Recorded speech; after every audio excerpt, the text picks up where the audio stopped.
అన్న మరి ఇప్పుడు మల్కాజ్గిరిలో ఎన్నికలు ఉన్నాయి కదా ముంగట, అవకాశాలు ఏది ఉన్నాయి? ఏది గెలిచే అవకాశాలు ఉన్నాయి? ఏది గెలుస్తారు ఖచ్చితంగా చెప్పలేము.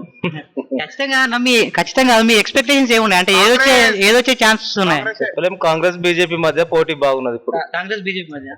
కాంగ్రెస్ నుంచి ఎవరున్నారన్న? కాంగ్రెస్ నుంచి వంశీకృష్ణ ఉన్నాడు, బీజేపీ నుంచి ఈటల రాజేందర్ ఎంపీ. మరి ఇప్పుడు మన స్టేట్ లో అయితే కాంగ్రెస్ ఉంది కదా, సెంట్రల్ లో కూడా కాంగ్రెస్ వస్తే మంచిగా ఉంటుంది అనుకుంటున్నాం. స్టేట్ లో సెంట్రల్ లో అంటే బీజేపీ వస్తుంది సార్. బీజేపీ వస్తుంది. బీజేపీ వస్తేనే మంచిగా ఉంటుంది అంటావా, కాంగ్రెస్ మంచిగా ఉంటుంది?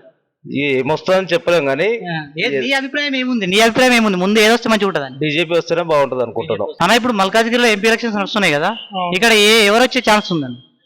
బీజేపీ వచ్చే ఛాన్స్ ఉంది. అంటే మీ అభిప్రాయం ఏముంది? యాజ్ ఏ యూత్ గా బీజేపీ వస్తే బాగుంటుంది అంటారా, కాంగ్రెస్ వస్తే బాగుంటుంది? బీజేపీ వస్తేనే బాగుంటుంది. బీజేపీ వస్తుంది. అంటే ఇప్పుడు బీఆర్ఎస్ నుంచి కూడా క్యాండిడేట్ ఉన్నారు కదా, ఎలాంటి ప్రభావితం చూపే అవకాశం లేదంటారా? ప్రభావం ఏం చూపించదు, ఎందుకంటే బీజేపీ చాలా ప్రభావం చూపిస్తుంది, మంచిగా చేస్తుంది. అంటే ఇప్పుడు ఎంతకుముందు కాంగ్రెస్ ఉండే, ఇప్పుడు 10 సంవత్సరాలు బీజేపీ ఉంది. మరి ఆ 10 సంవత్సరాలు అంటే ఏ మార్పు కనిపించింది అన్న మీకు? ఇప్పుడు కాంగ్రెస్ లో అంటే మార్పు ఇప్పుడు తెస్తున్నాడు కదా, ఇప్పుడు బీజేపీ అంటే మొత్తం చేంజ్ అవుతుంది, డెవలప్ అవుతుంది. అందుకనే ప్రజలందరూ బీజేపీకి వేస్తారు. అదే అన్న, చాలా మంది అభిప్రాయం ఏముందంటే ఇప్పుడు మన స్టేట్ లో ఎట్లా రేవంత్ రెడ్డి వచ్చింది కదా కాంగ్రెస్, సెంట్రల్ లో కూడా కాంగ్రెస్ ఉందనుకో, మనకు ఫండ్స్ రావడానికైనా ఎదురడానికి బాగుంటది అన్న ఉద్దేశం ఉంది. దానికి మీరేమంటారు? చేస్తాడు అని గ్యారంటీ అయితే లేదు, ఎందుకంటే వాడు చెప్పలేము చేస్తాడో చేయో. అన్న ఇప్పుడు ఎలక్షన్స్ ఉన్నాయి కదా, ఎంపీ ఎలక్షన్స్ మల్కాజ్గిరిలో, ఎవరు గెలిచే అవకాశం ఉందన్న ఇక్కడ? అబద్ధం చెప్పాలి, నిజం చెప్పాలి? నిజమే చెప్పాలన్న, మీడియా నిజమే చూపిస్తాం మేము. నిజమే చూపిస్తారా? పక్కా 100%. 150% మళ్ళీ సాయన బిడ్డనే గెలుస్తుంది. ఎవరన్నా? సాయన బిడ్డ ఎంపీ ఎలక్షన్స్ గురించి. ఎంపీకి ఆమె నిలబడలే, ఎమ్మెల్యే ఎంపీ ఎలక్షన్ లో ఎవరు గెలిచే అవకాశం ఉంది? ఈటల రాజేందర్ వస్తారు. అంటే ఈటల రాజేందర్ రావాలన్నా ఉందా అన్న ఇక్కడ, లేకపోతే ఇంకా కాంగ్రెస్? అదే మరి ఇప్పుడు మొన్న సెంట్రల్ లో రేవంత్ రెడ్డి వచ్చింది కదా కాంగ్రెస్ ప్రభుత్వం, అది కూడా సెంట్రల్ లో కూడా అదే వస్తే, స్టేట్ లో ఇది వచ్చింది కదా, సెంట్రల్ లో కూడా అదే వస్తే బాగుంటదని. బీజేపీ వస్తే బాగుంటుంది. అంటే ఇక్కడ కాంగ్రెస్ కూడా గట్టి పోటీ ఇస్తుందని అంటారు కదన్నా, మరి దానికి మీ అభిప్రాయం ఏమన్నా? గట్టి పోటీ ఇచ్చిన కరెక్ట్, వద్దంటలేము. ఆటో డ్రైవర్లు ఏం చేశారు? 208 మంది చచ్చిపోయారు నా వయసు పౌరులు, చిన్న పసిపిల్లలు అప్పుల పాలయ్యారు. ఎడికల్ చేస్తాం చెప్పు, ఏం సాయం చేసిన ఆటోలకు చెప్పు. అంటే ఇప్పుడు బస్సులు ఫ్రీ పెట్టడం వల్లనే, బస్సులు ఫ్రీ పెట్టడం వల్ల మొన్న వయసు పౌరుడు పూల పల్లెని అనే అప్పుల ఇంటి మీదకి వస్తే, కొడుకు బాగానే ఉన్నాడు, పెళ్లి కొడుకు, అయ్యమ్మ ఊరేసుకొని చచ్చిపోయారు తెలుసా నీకు వరంగల్. మరి మా పరిస్థితి ఏంది? అదే అయితే ఇప్పుడు ఇలాంటి ప్రభుత్వం ఉంది, మరి సెంట్రల్ ఇది వస్తే మాత్రం చాలా ఇబ్బంది అవుతుంది అంటారా మీరు? చాలా అంటే చాలా, నూకలు కూడా దొరికాయి మాకు, ఎందుకంటే ఆటో నడిపించినాడు వేరే పని చేయలేడు. మరి బీజేపీ అంటే మతతత్వ పార్టీ అంటారు, మతాన్ని ప్రోత్సహిస్తున్నారు, దాని మీద మీరేమంటారు? అవన్నీ వేస్ట్ మాటలు అన్న, పుకారాలు. కాంగ్రెస్ ఏమో జియో చేయలేదు, మళ్ళీ కచరకుండి చెత్త ఎక్కడ చెత్త అక్కడనే జమ అయితే తప్ప ఇంకేం కాదు. విన్నావా? కాంగ్రెస్ ప్రభుత్వంలో ఎక్కడ చెత్త అక్కడనే. ఒక టీఆర్ఎస్ వచ్చింది, ఎక్కడ దగ్గర సాఫ్ చేసింది. మళ్ళీ ఇప్పుడు కాంగ్రెస్ ను మళ్ళా సెంట్రల్ వచ్చింది అనుకో, జియో జినేదో గుణప పాకిలు కూడా తయారైతే కాంగ్రెస్ వస్తే తెలుసా? అయితే కాదన్న, మరి మొన్నటిదాకా బీఆర్ఎస్ ఉంది మన రాష్ట్రంలో, ఇప్పుడు ఓడిపోయింది. అందరు ఏమంటారు, కేసీఆర్ పోగానే కరువు పోయింది అని అంటారు. మళ్ళీ ఇప్పుడు ఎంపీలో కూడా గట్టి పోటీ ఇద్దామంటారు కదా, దాని మీద మీరేమంటారు? ఏం చేసేది ఏం లేదు, డిస్ట్రిక్ట్ లెవెల్ లో మొత్తం కాంగ్రెస్ వచ్చింది, హైదరాబాద్ సికింద్రాబాద్ కాంగ్రెస్ రాలేదు. మరి అది అదృష్టమైనది, ఇంకేం లేదు. ప్రతి ఒక్కళ్ళు తింటారు సార్, తింటారు పెడతారు. నువ్వు మొత్తం రాగానే ఎక్కంగానే ఫస్ట్ మెట్టు మా మీద పొట్ట మీద మనం పోసినావు కదా సార్. ఏం చేసినాం ఏం చెప్పు? ట్యాక్సీ కడతలేమా, బండ్ల కిస్సులు కడతలేమో, ఏం సంపాదిస్తాం సార్? అన్ని చేయంగా పొద్దంతా పోంగా, డీజిల్ పోంగా, మాకు రోజుకు 400-500 సంపాదించి తప్ప ఇంకేం సంపాదించాము. నెల రోజులు ఫైనాన్స్ కట్టకపోతే 10వ రోజు వచ్చి బండి సీజ్ చేసుకొని పోతాడు.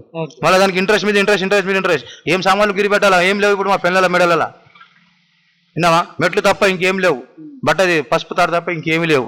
అవి కూడా ఏమంటే ఇచ్చేస్తాం. చెప్పండి. ఈ రకంగా మీరు అంటే కాంగ్రెస్ మీద వ్యతిరేకత ఉందని చెప్తారా? కాంగ్రెస్ మీద వ్యతిరేకత ఉందని చెప్తారా? ఇది మేమైతే ఉన్నాం సార్. ఆర్టీసీ వాళ్ళేమో మంచిగా మొక్కుతురు అని, మేమైతే ఆటోలో అయితే మీ ఓటు అయితే ఖచ్చితంగా బీజేపీకి అంటారా? బీజేపీకి ఇస్తాం. ఉన్నావా సార్?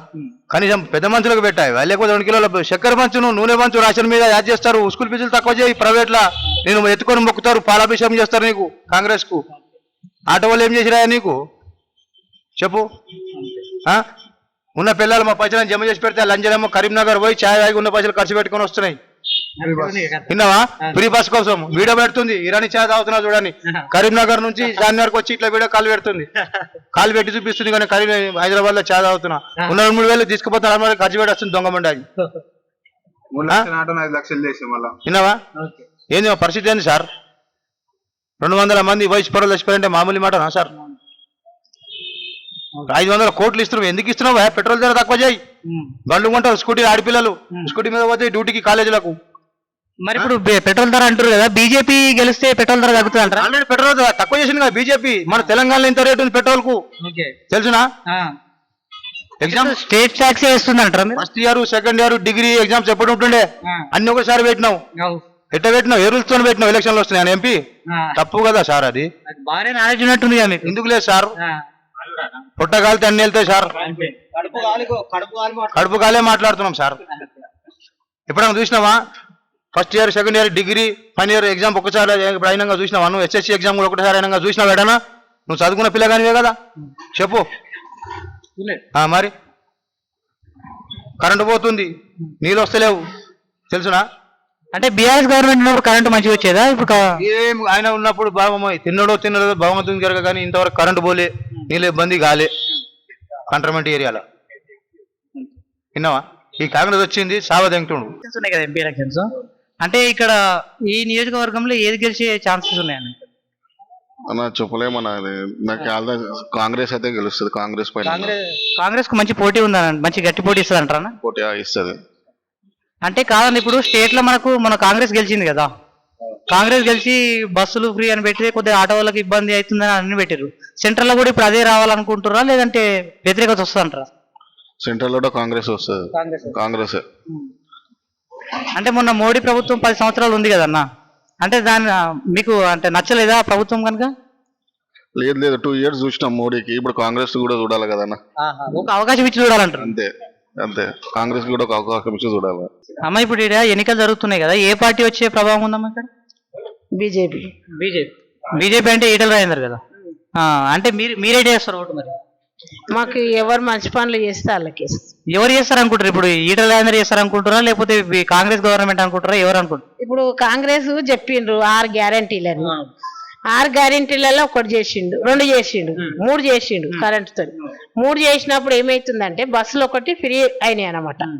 గ్యాస్ 500 అన్నాడు, అది కానేలే, మళ్ళీ 1000 కట్టవలసి వస్తుంది. కరెంట్ బిల్లు ఫ్రీ అంటే ఈ 2 యూనిట్లు 100 యూనిట్లు ఎక్కువ అయితే కట్టాలండి. పోయిన నెలలో 1200 వచ్చింది, ఫ్రీ లేదు, కట్టినాం. మిగమైన నెలలో 600 వచ్చింది, ఫ్రీ అన్నాం, 0 ఇచ్చారు. ఇప్పుడు ఇప్పుడే వచ్చింది బిల్లు, 800 బిల్లు వచ్చింది, 870. ఇప్పుడు ఫ్రీ అంటారు, ఒక నెల ఫ్రీ అంటారు, ఒక నెల అది అంటారు. మళ్ళీ పింఛన్లు, కొత్త పింఛన్లు అన్నారు, రేషన్ కార్డులు అన్నారు, రేషన్ కార్డులు అన్నారు, కొత్త పింఛన్లు అన్నారు, కాలేదు. సరే ఫస్ట్ వాళ్ళకు 2000 పింఛన్ వస్తుంది అనమాట, 2000కు 4000 చేస్తామన్నారు. కాగానే ఎలక్షన్లు కాగానే కాంగ్రెస్ వచ్చే నెల నుంచి 4000 వేస్తున్నాం అన్నారు. మరి 4000 వేస్తూనే లేరు, అవే 2000 వస్తుంది. అదే అమ్మా, ఇప్పుడు రేవంత్ రెడ్డి వచ్చి 4-5 నెలలు అవుతుంది కదా, అంటే ఇప్పుడు 5 నెలలు అవుతుంది కదా, మరి 5 నెలలు అంటే కాంగ్రెస్ గవర్నమెంట్ ఫెయిల్ అయిందనే చెప్తారు ఎందుకు మీరు? ఇక ఫెయిల్ అయింది అన్నట్టే అవుతుంది. ఇక ఈ గ్యారెంటీలు చేయలే కదా ఆయన, బస్సు 1 ఫ్రీ చేసి. ఇప్పుడు ఏమంటారు అంటే రేవంత్ రెడ్డి, మేము కూడా అనుకుంటున్నాం రేవంత్ రెడ్డికి అయితే వెయ్యొద్దు, అన్ని ఫెయిల్ అయిపోయినాయి అన్నయ్య అన్ని. 1 బస్సులే ఫ్రీ చేసిండు, ఆ బస్సులలో కొట్టుకుంటారు, తిట్టుకుంటారు, సీట్లకు ఇచ్చేస్తారు. దాని గురించి ఇక రేవంత్ రెడ్డికి వేయద్దు, మనకైతే మోసం చేసిండు, మోడీ నరేందర్కి వేద్దాం అనుకుంటున్నాం అంతే అంటారు. బీజేపీ. కొంతమంది ఏమంటారు అంటే అమ్మ, ఇప్పుడు బీజేపీ అనేది హిందువులను మాత్రమే చూస్తుంది, ముస్లింలను పట్టించుకోదు అని కొంతమంది వ్యతిరేకిస్తారు బీజేపీ పార్టీని. వాళ్ళకి మీరేం చెప్తారమ్మా? ఇప్పుడు నరేంద్ర మోడీ కూడా ఆయన ఒక భార్య లేరు, పిల్లలు లేరు, ప్రజల గురించే చేస్తుండ్రు అంతా.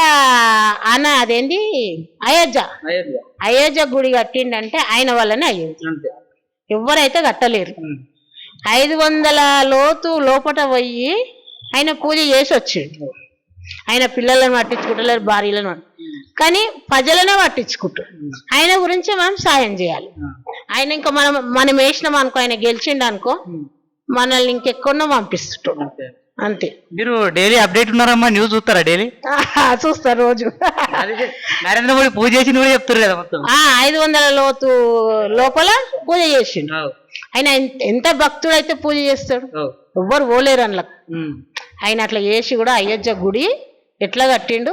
మళ్ళీ ఇప్పుడు అయోధ్య పోవాలంటే ట్రైన్లు ఫ్రీ పెట్టిండు. మనం ఖాళీ చేయి చార్జ్ తీసుకొని పోవాలి, ఆడ చూసిరా. అప్డేట్ ఉన్నారు బాగా. కేసీఆర్ కూడా మంచి పనే చేసిండు రైతులకు. మరి కేసీఆర్ మంచి పని చేసిండు, మరి ఎందుకు కూడా కొట్టిరమ్మా కేసీఆర్? అందరు పైసలు ఎక్కువ ఇచ్చేసిండు కేసీఆర్ ఏమని. వాళ్ళేం చేసిరట కాంగ్రెస్ కి వేసేసి ఇక్కడ మోసం అయిపోయి. మరి ఇప్పుడు ఇక్కడ జరుగుతున్నాయి కదా, ఇక్కడ కూడా పైసలు ఇస్తారు ఏమన్నా అందినాయా మరి? ఇక్కడ ఒక్క పైసలు ఇవ్వలే మాకైతే బేట. అక్కడక్కడ ఇస్తారు కానీ మాకు ఎవ్వరు ఇవ్వలే. మళ్ళీ పింఛన్ 2000 కేసీఆర్ చేసిండు. 250 రూపాయలు చంద్రబాబు నాయుడు చేసిండు. 200 ఈయన ఏంది ఆయన పేరు వైఎస్ రాజశేఖర్. మళ్ళీ 2000 ఎవరు చేసారు? కేసీఆర్ లాస్ట్ అయిపోయింది 2000. ఇప్పుడు రేవంత్ రెడ్డి 4000 చేయాలనా? చేయలే. ఆయన క్యాబోలకు 6000 వేసేసిండు దబాదబ్. ఎవరు వేసారు? కేసీఆర్ వేసారు. మాకు వేయలే. 2 వేయలే. ఈయన వేసాడంటే ఈయన వేయలే.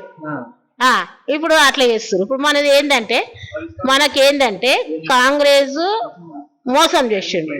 వాళ్ళకైతే వేసేది లేదు. నరేంద్ర మోడీకి వేయాలి. నరేంద్ర మోడీకి వేయాలంట పక్క.